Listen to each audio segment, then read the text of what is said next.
બનાસકાંઠાના ડીસામાં ભારે વરસાદથી ગ્રામ્ય વિસ્તારોમાં અસર થઈ। બાયવાડા ગામમાં વરસાદી પાણી ભરાઈ ગયા। ગામમાં જવાનો રસ્તો અવરજવર માટે બંધ થઈ ગયો છે। ગામમાં શાળા, ડેરી, ઘરો આગળ બધી જ જગ્યાએ પાણી જ પાણી જોવા મળી રહ્યા છે। પાણી ભરાઈ જતા પશુપાલકો ચિંતામાં મુકાયા છે, મુશ્કેલીમાં મુકાયા છે।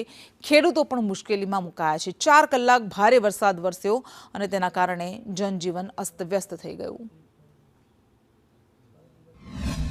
આ ગામમાં બાયવાડામાં પાણી ભરાય છે।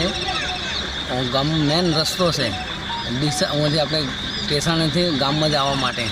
એમાં અમે સરપંચને કેટલી વખત કીધું, તલાટીને કીધું, પણ કોઈ નિકાલ નહીં લાવતું પાણીમાં।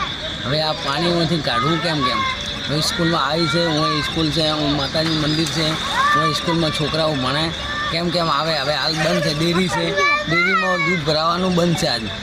આજ પાણી આવી ગયું છે અંદર ને આજ વરસાદનું પાણી ખૂબ ભરાઈ ગયું છે। ઓથી કોઈ નિકાલ લાવતું નથી અમારે।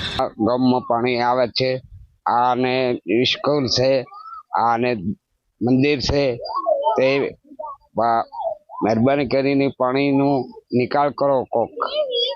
શું નામ તમારું? પ્રતાપભાઈ તળસાભાઈ। કેટલા સમયથી આ પાણી ભરાય? આ પાણી ભરાય છે, વર્ષો વર્ષ આવું જ રહે। દર ચોમાસે આજ તકલીફ પડે? હા। અને આ બાબતે તમે રજૂઆતો કોઈ કરી છે?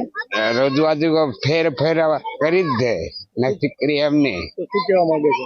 તો પણ કોઈ નિકાલ જ નથી આવતા।